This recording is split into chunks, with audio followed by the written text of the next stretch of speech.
أعوذ بالله من الشيطان الرجيم.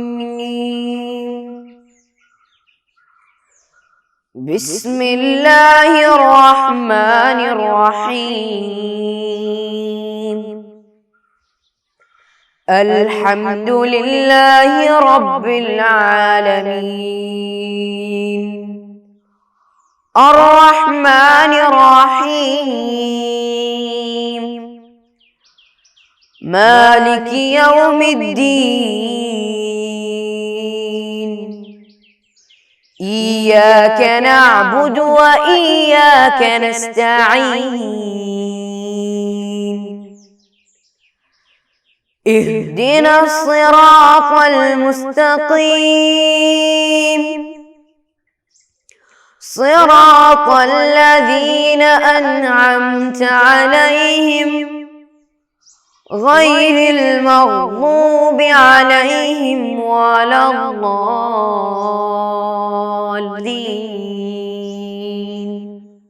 آمين. السلام علیکم ورحمۃ اللہ وبرکاتہ. بسم اللہ الرحمن الرحیم. الحمد للہ رب العالمین. الصلاۃ والسلام علی اشرف رسول اللہ وعلی آلہ وصحبہ اجمعین. اما بعد. کیسے میرے پیارے عزیز طلباء، آج سب لوگ ٹھیک ہے نا؟ الحمدللہ. اللہ سے دعا کرتا ہوں اللہ سبحانہ و تعالیٰ تم سب کو اللہ کے نیک بندوں میں شامل کر دے. اللہ سبحانہ و تعالیٰ ہمیں اپنے ماں باپ سے، اپنے اساتذہ سے احترام کرنے والوں میں شامل کر دے. اپنے اولاد سے، اپنے والدین سے، اپنے اساتذہ سے بے ادبی کرنے والوں سے ہم سے بچائے. اللہ سبحانہ تعالیٰ ان کے ہر ایک نعمت ہم سب کو عطا فرمائے. میرے پیارے بچوں، ہم لوگ، میں پہلے سب بتاتا ہوں، ہم ابھی جو کام کر رہے ہیں بہت اچھا کام ہے. خیرکم من تعلم القرآن وعلم. تمہیں سے اچھے لوگ جو قرآن سیکھتے ہیں اور سکھاتے ہیں، وہ لوگ ہیں جو قرآن سیکھتے ہیں اور سکھاتے ہیں. الحمدللہ ہم ان اچھے لوگوں میں شامل ہونے کے لیے کوشش کر رہے ہیں. تو میرے پیارے بچوں، ہم لوگ سورۃ الرعد پڑھ رہے تھے، سورۃ الرعد سٹارٹ کیے تھے. پچھلے پیریڈ میں آپ لوگوں سے پوچھا تھا سورۃ الغاشیہ سب لوگ یاد کیا یا نہیں؟ جو لوگ یاد نہیں کیے ہاتھ اٹھائیے. اوکے، ابھی بھی چند بچے یاد کرنے کو باقی ہے. انشاءاللہ میں ان سے میں بتاتا ہوں، آپ تم ضرور یاد کیجئے. اللہ سبحانہ و تعالی ہم سب کو قرآن کی بہت سورہ یاد کرنے کی توفیق دے. میرے پیارے بچوں، ہم سورۃ الرعد کی طرف رخ کر رہے ہیں. اس کے پہلے سب لوگ ٹوپی پہن کے بیٹھ رہے ہوں گے. ٹوپی پہنا ہے کہ؟ اوکے، انشاءاللہ سر چھپا کے بیٹھنا ہے انشاءاللہ. تو میرے پیارے بیٹے اور بیٹیوں سے میری گزارش ہے، آپ لوگ تلاوت غور سے سماعت فرمائیے. اور ہم ابھی جو قرآن سیکھ رہے ہیں، قرآن کے آیات اچھی طرح پڑھنے کی کوشش کر رہے ہیں. یہ ہم لوگ پیریڈ کے علاوہ دوسرے وقت میں بھی اس کو کرنا ہے. صرف ابھی جو 20 منٹ کا کلاس ہے اسی میں سننا، پھر قرآن سے کچھ بھی ٹچ نہیں، ایسا نہیں ہونا. فجر کے بعد ضرور ہم لوگ کم از کم 10 منٹ قرآن کی تلاوت کرنا ہے. اس کے لیے سب سے پہلے کیا کرنا ہے؟ فجر کی نماز کے لیے وقت پر اٹھنا ہے. ایسی عادت ہے کیا؟ جی. تو ہم لوگ الارم دیکھ کے فجر کی اذان ہوتے ہی فجر کی نماز کے لیے اٹھنا، پھر فجر کی نماز سب ختم کر کے کم از کم 10 منٹ میں کم از کم 10 منٹ بولتا ہوں، 15 20 سب کر سکتے ہیں. ہماری ایک عادت ہونا ہے.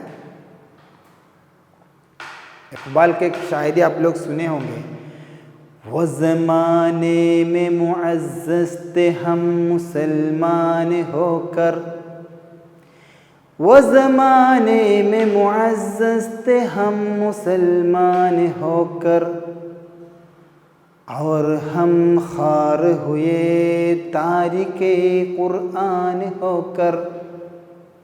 آج ہم خوار ہوئے تارک قرآن ہو کر. ایک زمانے میں ہم مسلمان معزز تھے، ایک دم عزت والے تھے، ایک دم شان و شوکت رکھنے والے تھے، لیکن آج ہم ذلیل ہو گئے ہیں. آج ہماری قدر بہت کم ہو گئے ہیں. اس کی اول وجہ کیا ہے؟ تارک قرآن ہو کر ہم قرآن پر عمل نہیں کرتے ہیں. قرآن کی تلاوت کرنے کے لیے ہمارے پاس ٹائم نہیں ہے. قرآن کی آیات کو سمجھنے کے لیے ہمارے پاس وقت نہیں ہے. تو ہم عزت چاہتے ہیں، دنیا میں بھی ہماری عزت ہونا ہے، آخرت میں بھی ہماری عزت ہونا ہے. اس کے لیے ہم قرآن کے لوگ بننا ہے، قرآن کو ہم اپنے امام بنانا ہے. دوسرے کسی کو ہم اپنے امام بنانے سے فائدہ نہیں ہے. ہمارے کانوں میں قرآن کی آواز گونجنا ہے، ہماری زبانوں سے قرآن کی آیات نکلنا ہے. گانا، ایسا فالتو باتیں، گالی بکنا، اس میں ہم لوگ لگے رہے تو ہماری طرف دنیا کی عزت بھی نہیں، آخرت کی عزت بھی نہیں ہے. تو میرے پیارے عزیز طلبہ، فجر کی نماز کے بعد سب لوگ اگر کوئی شروع نہیں کیے تو کم از کم 10 منٹ قرآن کے لیے آپ لوگ رکھنا ہے. انشاءاللہ بولیے انشاءاللہ. یہ اپنی زندگی میں ایک عادت بنانا ہے. ایک دن پڑھیں گے پھر لگاتار چھوڑیں گے، ایسا نہیں. یہ ہم لوگ پختہ ارادہ کرنا، پختہ ارادہ کرنا. ہماری ہمت، ہمارا حوصلہ، اس کو ہم لوگ ہماری آخری دم تک جاری رکھنا ہے. قرآن کی تلاوت کرنے سے ہمارا عقل، ہمارا سمجھداری سب بڑھتا ہے. کیونکہ ہم اپنے ایک دن شروع کرتے ہیں اللہ کے کلام، اللہ کے قرآن کو شروع کر کے. ہماری پڑھائی بھی ہو، ہماری کیا بھی چیز ہو، فجر میں ہم ایک دن سٹارٹ کرتے ہیں کیسا؟ قرآن کی تلاوت کرتے ہوئے. ماشاءاللہ. اللہ سبحانہ و تعالی ہم سب کو ایسا قرآن کی تلاوت زیادہ سے زیادہ کرنے کی توفیق عطا فرمائے. انشاءاللہ میرے پیارے بچوں، پچھلے پیریڈ میں ہم لوگ سورۃ الرعد کا 5 آیت پڑھے تھے. انشاءاللہ آج ہم لوگ باقی پڑھ رہے ہیں. آپ سب لوگ غور سے سماعت فرمائیں گے، اور استاد پڑھ کے دیتے وقت جب خالی وقت ہے، جب استاد رکتا ہے، اس وقت تم لوگ بھی وہ جو تلاوت ہے دہرانے کی کوشش کریں گے. اعوذ باللہ من الشیطان الرجیم.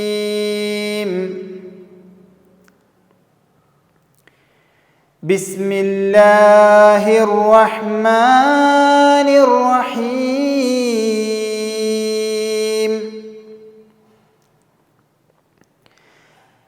وَيَسْتَعْجِلُونَكَ بِالسَّيِّئَةِ قَبْلَ الْحَسَنَةِ وَقَدْ خَلَتْ مِنْ قَبْلِهُمُ الْمَثُلَاتُ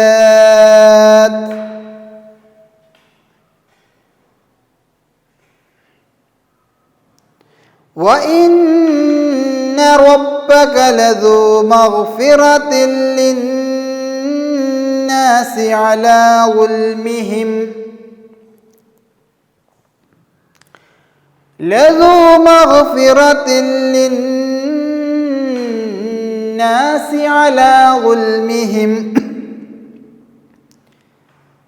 وَإِنَّ رَبَّكَ لَشَدِيدُ الْعِقَابِ.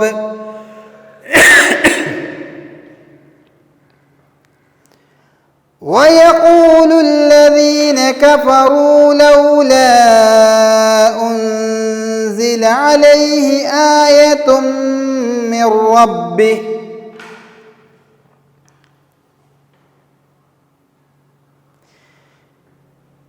لولا أنزل عليه آية من ربه إنما أنت منذر ولكل قوم هاد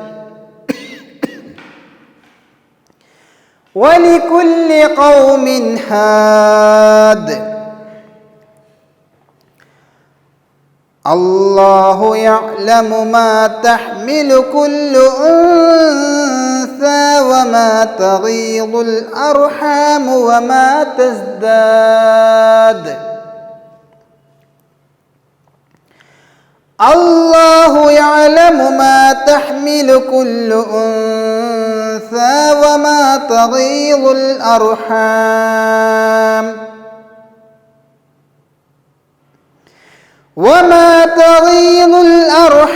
وما تزداد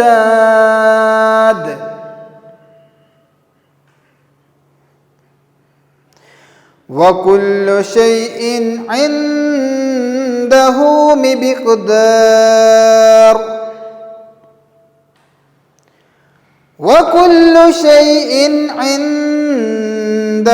بمقدار عالم الغيب والشهادة الكبير المتعال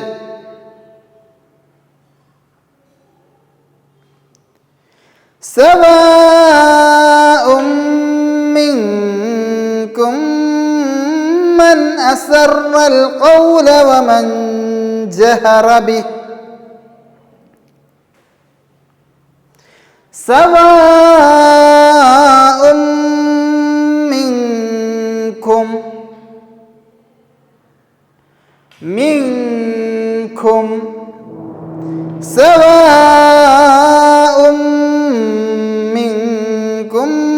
من أسر القول ومن جهر به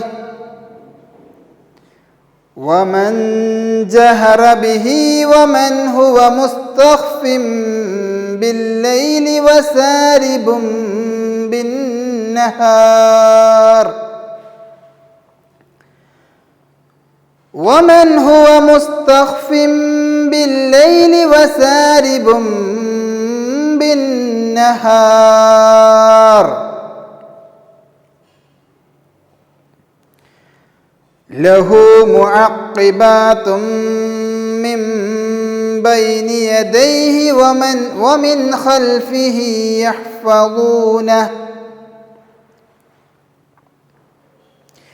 له معقبات من بين يديه ومن خلفه يحفظونه من أمر الله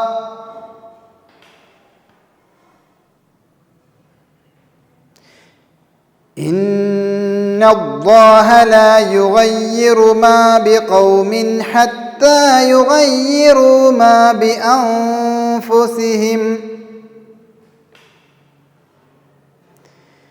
إن الله لا يغير ما بقوم حتى يغيروا ما بأنفسهم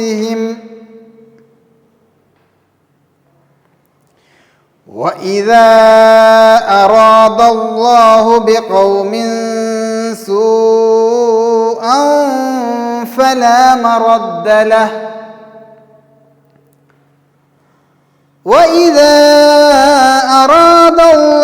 بقوم سوءا فلا مرد له وما لهم من دونه من وال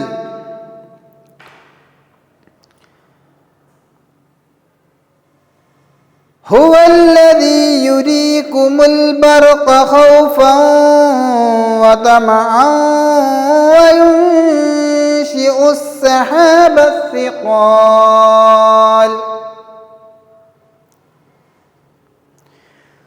هو الذي يريكم البرق خوفا وطمعا وينشئ السحاب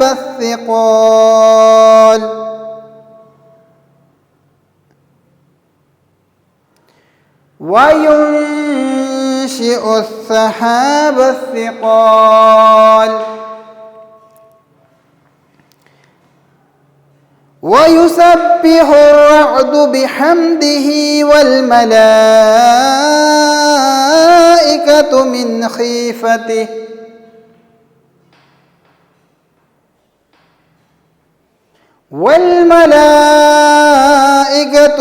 خيفته ويرسل الصواعق فيصيب بها زور سے پڑھو فيصيب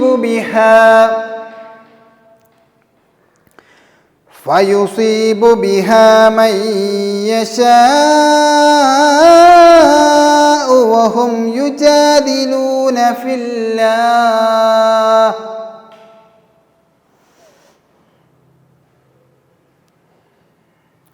وهو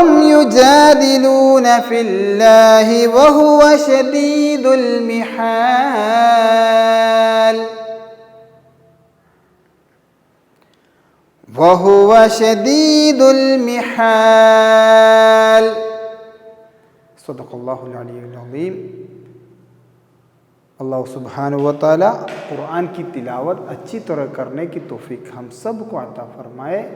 وآخر دعوانا ان الحمد للہ رب العالمین. السلام علیکم ورحمۃ اللہ وبرکاتہ. صلی اللہ علی محمد صلی اللہ علیہ وسلم. صلی اللہ علی محمد صلی اللہ علیہ وسلم. اللہم صلی علی محمد یا رب صلی علیہ وسلم.